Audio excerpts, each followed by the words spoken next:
The Jeff. Alright then, 2022, or as I like to call it, 2022. Let's go on with the show. For the rivers of blood have been spilt as the plague festers on.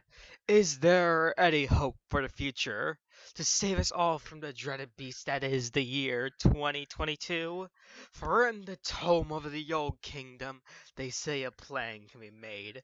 These plans, known as the resolutions, could be used to defeat the beast. But not just any old resolution, one of reading and writing. For you see, with these resolutions of reading and writing, we as people are able to march forth. And oh my gosh, what am I even saying? Yeah, we're screwed. Okay. 2022 is gonna eat us alive, resolution or not. We don't even know what the future even has in store.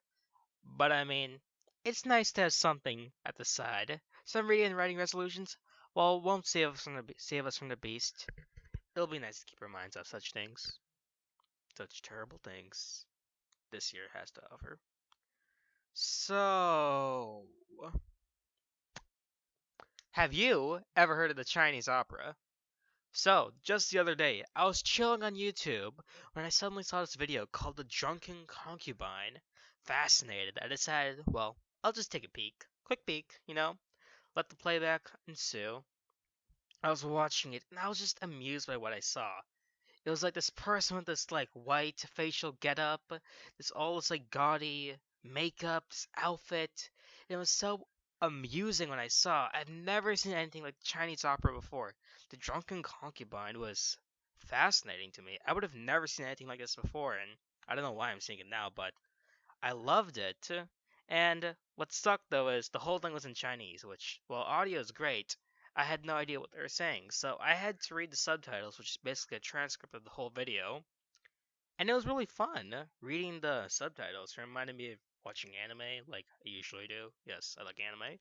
But reading the subtitles to the Chinese opera was a really fun thing to do.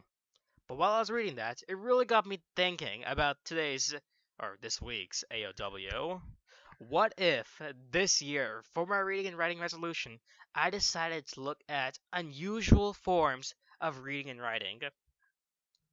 For you see, literacy is everywhere. Every day we search and partake in literacy, and I really didn't expect myself to be engaging in it in that form that very day. So yeah, this year I think I'll try and search and partake in unusual forms of reading and writing to expand my horizons. It sounds like a quite interesting resolution if I do say so myself. Yeah, that was too short. How about some examples?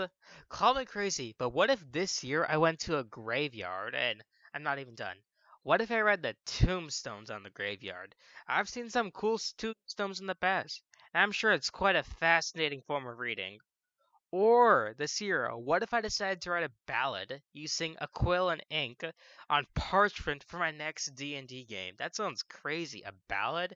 I was planning on writing one for my MIT application, but I procrastinated a bit too much as usual. It sounds fun. In all seriousness, I think I'll try expanding my reading horizons this year in the unusual way of nonfiction books. Unusual not to some, unusual to me, because I am not a nonfiction person.